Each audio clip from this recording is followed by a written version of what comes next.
Hello and welcome. It's 10 a.m. on Tuesday, the 2nd of September. You're tuned into our mid-morning newscast here on Arirang TV. It's fantastic to have you with us. I'm Mark Broome. And why don't we take a look at the headlines? The National Assembly's regular parliamentary session begins its second day, but there is still deadlock over a bill aimed at uncovering the truth behind April's deadly ferry sinking. 3 Americans detained in North Korea appeal to the US government to secure their release. They say Washington should be doing more to help them. Plus, Ukraine's president has accused Russia of direct and undisguised aggression, while ministers warn of a conflict which could claim tens of thousands of lives.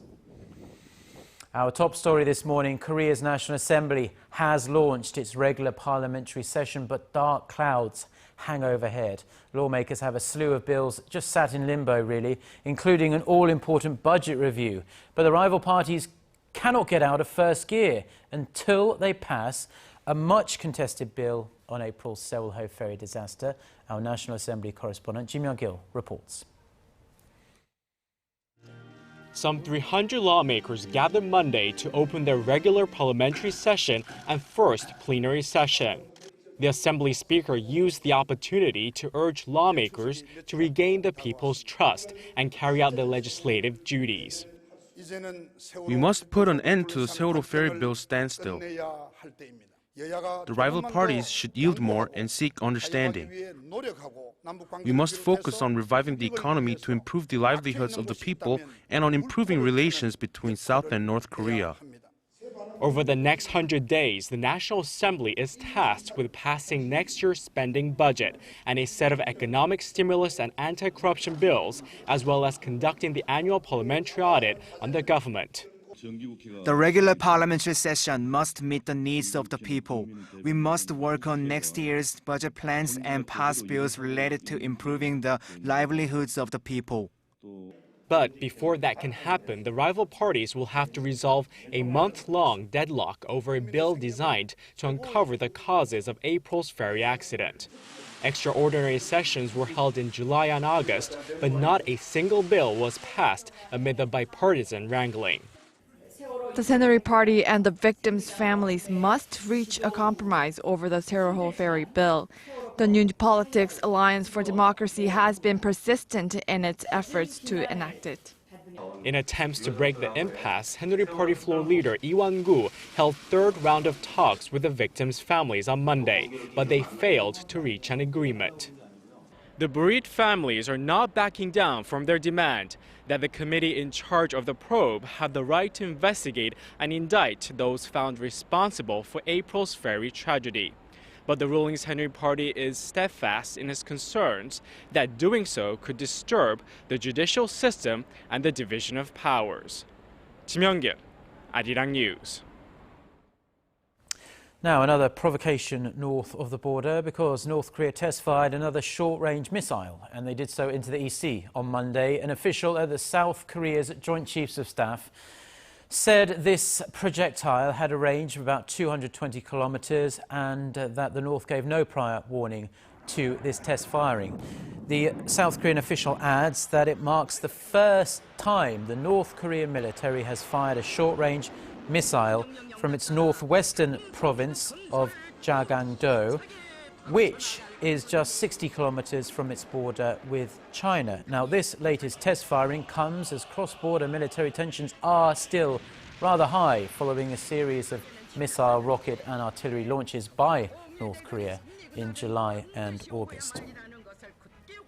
Now, in a rare arrangement by the North Korean regime, 3 American citizens detained in the communist country have spoken to CNN, appealing to the US government to secure their prompt release. Watchers say Pyongyang is likely using the international media to bring Washington to the negotiating table. Our Choi Yu-sun has this report. In an exclusive interview with CNN, the 3 American detainees said they were being treated humanely, but that they hoped Washington would soon help them return home. Kenneth Bae, serving a 15-year sentence for alleged hostile acts to overthrow the North Korean government, said he was doing hard labor 8 hours a day, 6 days a week. His diabetes, high blood pressure, and kidney stones have worsened, having gone back and forth between the hospital and the labor camp for the past 18 months. Asking the U.S. government to send an envoy to win their release, Bae said his only hope is returning home and seeing his family again. Matthew Todd Miller, awaiting trial after he ripped up his tourist visa and sought asylum in the North, said Washington, which often promotes its priority of protecting U.S. citizens, wasn't doing enough to help him. Jeffrey Edward Fowle, soon to stand trial after leaving a Bible at his hotel in the communist state, urged CNN to let the world know more about his predicament. Having no diplomatic relations with North Korea, the U.S. government's only contact with the men is through the Swedish embassy in Pyongyang. Stressing there is no greater priority than the welfare and safety of Americans abroad, the State Department urged Pyongyang to grant Kenneth Bae amnesty in light of his poor health. North Korea's strategic use of the media to seek dialogue with the U.S. is increasing pressure on the Obama administration ahead of the midterm elections in November. Now the question is whether Washington will send a former president or a prominent political figure, as it has in the past, to broker the detainees' release, and if that could lead to a resumption of dialogue between the U.S. and the North. Choi Yu-sun, Arirang News. The United States is looking for possible locations in Asia to deploy its anti-ballistic missile defense system, and as North Korea ratchets up its threats and test fires missiles, South Korea is considered a prime spot for this system. Our Kim Min-ji reports. The United States has reportedly finished conducting site surveys of possible locations to deploy its advanced missile defense system in Korea. Sources familiar with the matter say Washington has been checking out feasible locations in Asia to deploy its terminal high-altitude area defense system and military effects since earlier this year. The so-called THAAD system can strike down medium and intermediate-range ballistic missiles mid-air. Washington is likely to make a final decision on a site before the Korea-U.S. Security Consultative meeting next month. It's been speculated that the U.S. has been pressuring Seoul to join its tactical missile system. The Korean government, which has been building its own missile defense capabilities, has not opposed Washington's plan, saying that it will help deter North Korea's nuclear missile abilities, as well as strengthen security on the peninsula. Another source said that the visit of U.S. Deputy Defense Secretary Robert Work last month probably had something to do with the THAAD system. During the visit, Work said that Washington hopes for extreme interoperability with Korea in the air defense system. However, the Defense Ministry in Seoul says it hasn't received any official notification from the U.S. regarding the issue. Kim Min-ji, Arirang News. Said that a team of South Korea. Get connected to Korea and the world. Join us every weekday for the latest developments out of Korea, Asia, and beyond. On air, on your mobile, and online, we lead the way every day. Arirang News. To try and resolve the crisis in Ukraine, the European Union also offers 50 billion. Now, in some economic news, in a bid to breathe new life into Korea's real estate market, the government has put forth measures to ease regulations and to scrap old laws. The Land Ministry says starting as early as the latter half of next year, housing units that were built between 20 to 30 years ago will be subject to reconstruction or redevelopment. This compared to the current 40 years set by a number of local governments, including Seoul and the nearby Gyeonggi-do province. The move, aimed at encouraging development by private investors and homeowners, also includes allowing reconstruction or redevelopment of 20-year-plus units, even when there are only inconvenient living conditions, such as a lack of parking space, and not just safety problems. In order to tackle the housing oversupply we see in Korea, the government will also abolish a 34-year-old law that permits the establishment of large-scale residential towns like those seen in Bundang and Ilsan. A majority of listed companies in Korea turned in poor performances in the first half, both in terms of sales and also profits. Numbers compiled by the Korea Exchange show the sales of nearly 500 listed firms edged down 0.1% on year in the first half to $894 billion, with their operating profits also down nearly 12%. The exchange operator partly attributes the disappointing figures to lower than expected sales of Samsung Electronics' Galaxy S5 smartphone model.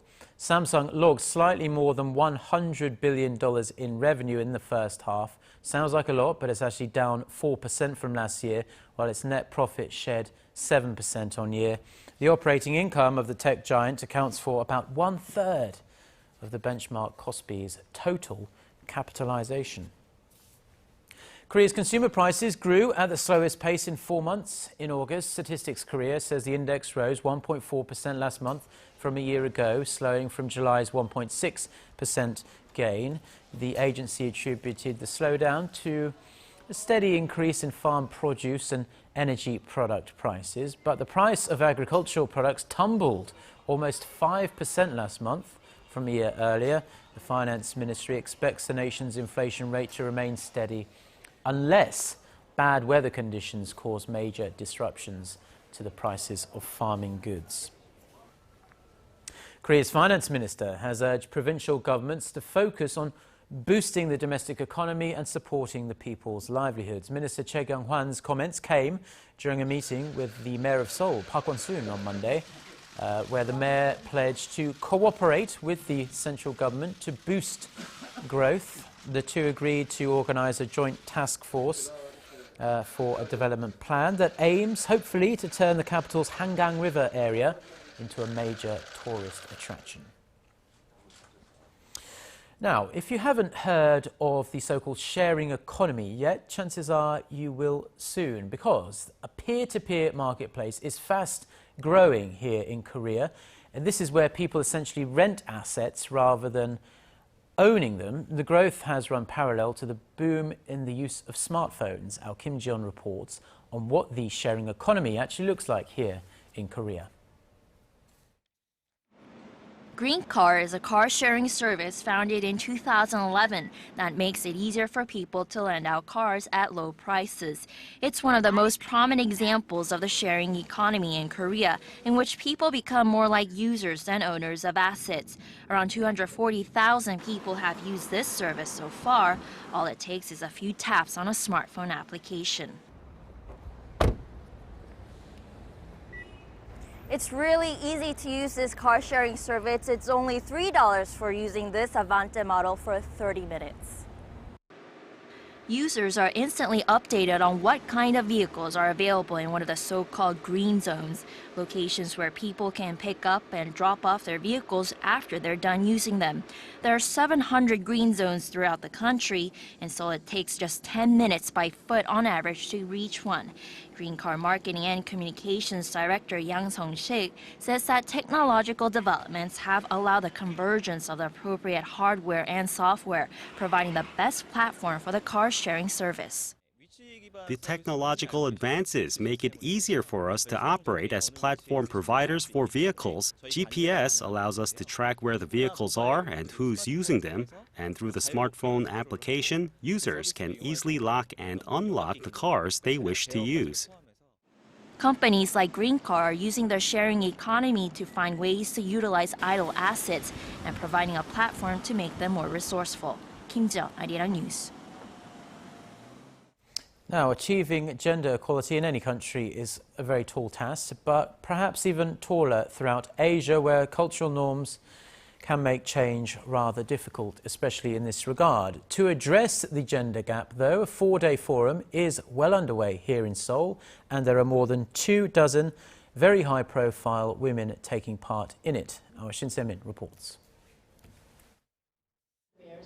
25 women from 17 countries who are prominent in their fields have gathered in Seoul for the Asia Women Leaders Program, where the priority will be on addressing gender gaps mainly in the Asia-Pacific region. Astrid Tumines, who is regional director for Microsoft, opened the forum with a keynote address. In it, she said that having more educated women doesn't necessarily translate into more women leaders, particularly in Asia, because of cultural factors. She called on companies and corporations to take the initiative and invest in women as a resource. Corporations should make the time and space and give the resources because they can't afford not to. Why can't corporations afford not to? First, there is a shortage of human talent, a shortage of human capital. And as the labor force shrinks, you are going to have to draw your talent from the women. According to a recent report by the Korean Women's Development Institute, which is hosting the forum, Korea's lagging female economic participation rate over the past 13 years has amounted to $192 billion in social costs. And while Korea has invested in trying to narrow the gender gap in the workplace, one of the forum's participants says instituting change goes beyond a set of policies. Government funds and support systems should not just be announced. They must be implemented and permeate a company's culture. Companies should not just follow these policies. They must also consider the distinctive characteristics of women. An understanding and thoughtful culture should be implemented. The chairman of Industrial Bank of Korea says guaranteeing a balanced work life for women will eventually become a great asset that will increase the nation's competitiveness globally. Shin Se-min, Arirang News.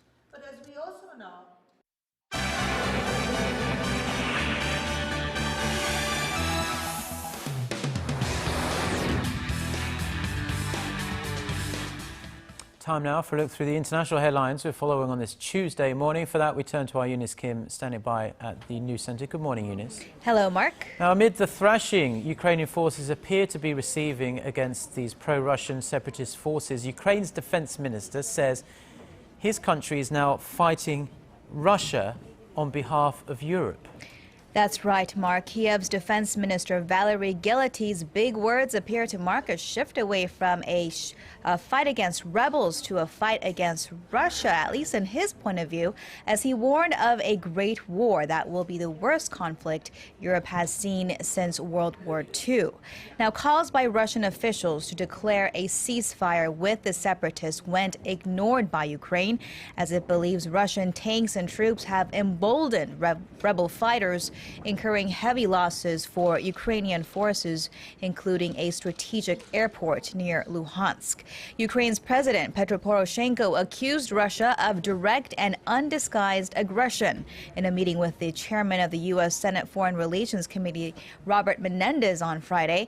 Meanwhile, NATO chief Anders Fogh Rasmussen said the alliance is set to create a very high readiness force in meetings this week to spearhead responses to Russia's aggressive behavior as well as security challenges around the world.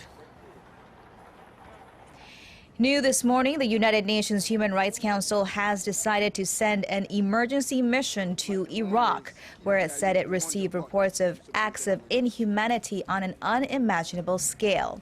It was decided after Iraq's human rights minister Mohammed Shia al-Sudani told an emergency session in Geneva that his country was facing a terrorist monster. Deputy Human Rights Commissioner Flavia Pansieri said the mission will probe crimes committed by the Islamic State on civilians, including targeted killings, forced conversions, slavery, and sexual abuse. The UK is stepping up its defenses against terrorist threats after hiking up its threat level to the second highest degree Friday, citing events in Iraq and Syria. British Prime Minister David Cameron made his case at the House of Commons earlier this morning for bolstered powers to fight the threat locally as well as abroad. He called on lawmakers to approve a new law that would give police temporary authorization to seize British passports belonging to citizens believed to support the Islamic State. Prime Minister Cameron also said Britain needed to put measures in place to block radical fighters from returning home. UK authorities estimate some 500 British citizens have moved to Iraq and Syria to fight with Islamist groups. And Japan's public broadcaster NHK reports the country has confirmed 19 more cases of dengue fever, adding to the 3 cases recorded last week. They're the first domestic cases of the mosquito-borne disease since the 1940s or World War II. Now, Japan's health ministry said it had fumigated Yoyogi Park in central Tokyo after the first 3 known infected people were traced to the popular park. Dengue fever is not contagious but is transmitted by the bite of an infected mosquito.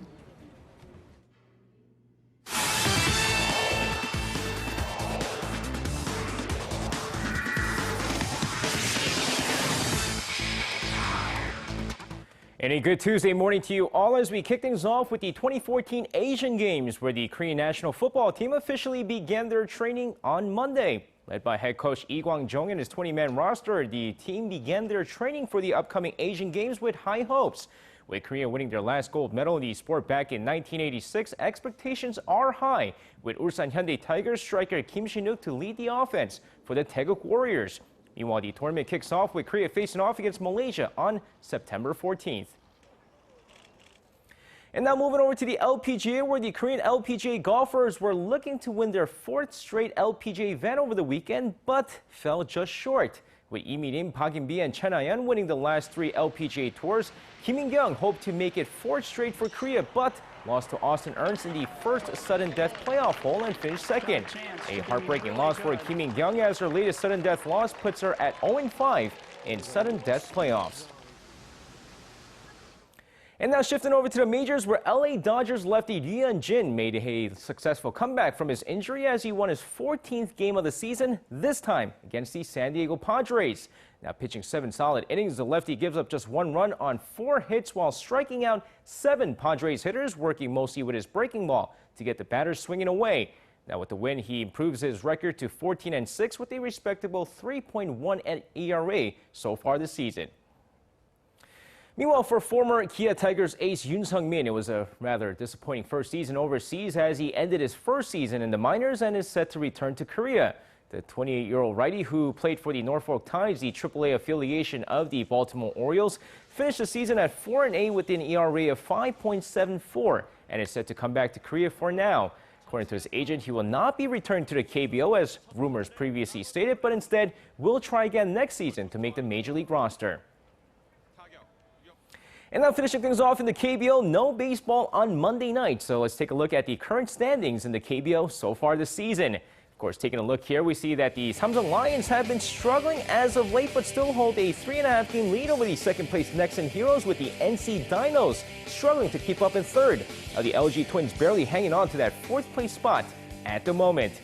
Now taking a look at the bottom half of the table, the Tucson Bears are red hot as of late, but still trails the LG Twins by a single game. But check this out, the Lotte Giants, Kia Tigers, SK Wyverns, and even the Hanwha Eagles still in this playoff race, as this season proves to be quite exciting.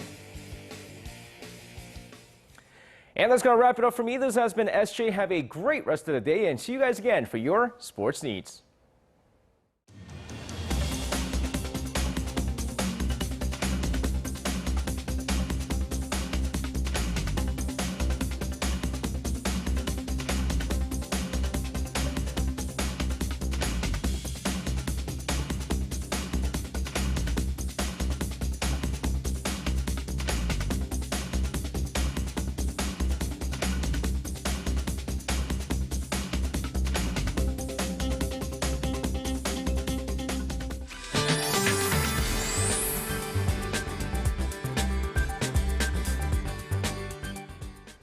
Good morning. The final round of a nationwide autumn monsoon rain is forecasted from today till Thursday. And as we can see, the rain clouds are gradually moving to the southern parts of the peninsula.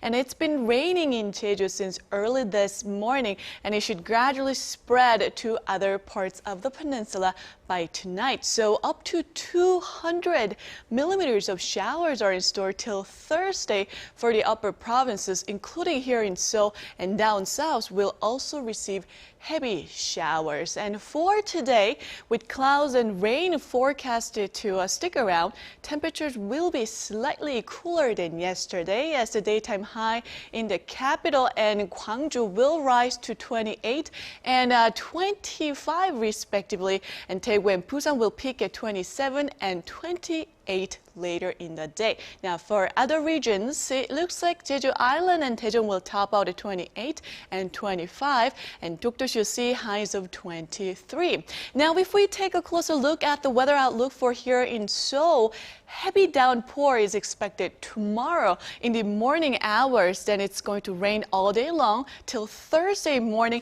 then will gradually let up as the day goes on Thursday afternoon.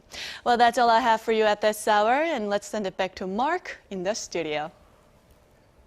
Well, thank you very much, Jion, for the weather there. And that's all we have for now. We'll be back with another newscast at noon Korea time in about 90 minutes. Until then, goodbye.